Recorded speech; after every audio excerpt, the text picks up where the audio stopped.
Hi everyone and welcome to the explainer video of Change of Direction. Change of Direction is the latest addition to our physical data package and we feel it's quite an important one. Why? Because traditionally, football physical performance has been evaluated by means of linear movement metrics, including total running distance, high intensity distance, or sprint count, but these only tell a part of the story.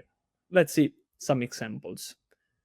Activities within the pitch, in possession and out of possession, that actually require players to change direction and to be agile are multiple. In possession, again, we can think of body feints, counter movements, and decoy movements, while out of possession, we can think of the activity of keeping momentum while pressing, closing down space, or also reacting to fake runs. So going forward today, we are actually addressing the main topic of multi-directional intense physical capabilities, and we are going to do so by looking at three specific things.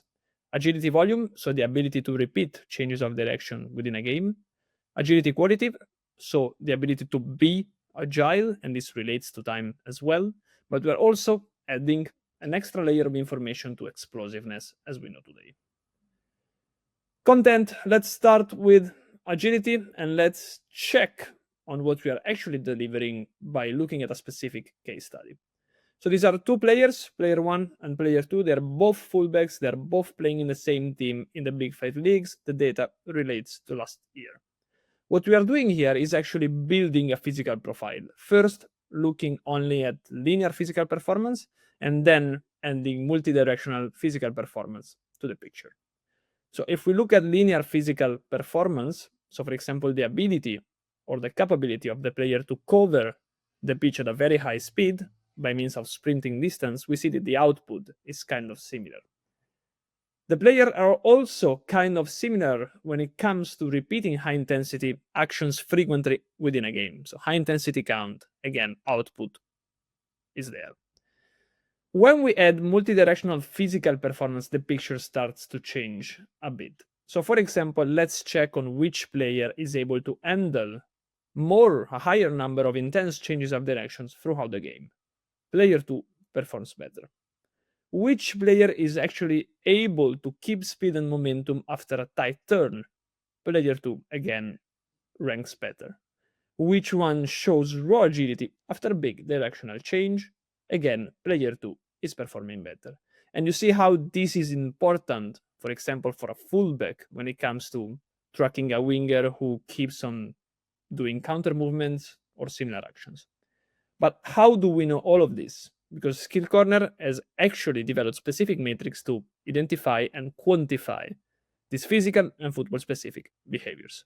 So, for example, we have change of directions count, and again, player 2 does many more.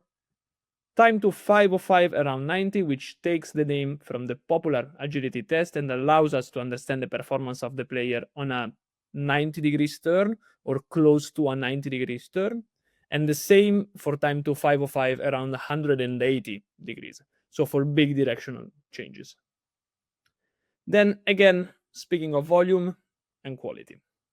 Going forward, we can see which are the best or the top performers of this specific metric, time to 505 around 180 degrees. So big directional changes, and we can see players like Robinson, Dodo, and so on and so on. This is the ranking of last season, so 24-25 for the Big Five leagues. It's the average of the best 3 times recorded in this specific metrics by the players listed. Now we go forward and we look at explosiveness. What we are actually looking for through this matrix, or for the matrix that you will see, is the ability for players to demonstrate pure explosiveness after a standing turn. We have 2 metrics to measure this: time to high speed running and time to sprint post change of direction. Let's look at a specific case study here as well. So these are 2 center backs, again playing in the same team in the Big Five leagues, and data relates to last year again. What we are looking at is the ability of the players to reach quickly the high speed running threshold and the sprinting running threshold. When we look at linear accelerations, player 1 and player 2 are kind of the same in terms of output. But when we bring in the post change of direction element, we see how it differs. So player 2 is much more able to be quick after a change of direction. And imagine how important this is for example, a team who wants to play on a high line or that goes man to man all over the pitch. Now let's go through the end of this explainer video. Let's do a quick recap. What is it that we are actually delivering and how it is split? So change of direction count, agility volume, you can check it by odds, so first half, second half, and full match values, or by time in possession, so when the team has the ball, or out of possession where the team doesn't have the ball. The remaining metrics, so time to 505 around 90, time to 505 around 180, as well as time to high-speed running and sprint post change of directions, are available in terms of best performance per single match or the average of the top 3 performances. Once again, we think this is really important because it serves multiple professionals within a club, federation, or institution. The head coach can actually gain actionable insights to tailor his tactical training through these metrics. The physical coach can gain information about internal and external athletes and get better information again to design more specific conditioning programs. The scout can finally objectively uncover hidden athletic qualities.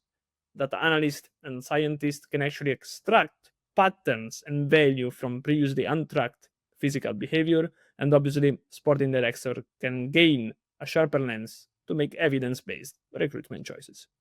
So thank you for listening. I hope you enjoyed, and to see you again with Skill Corner.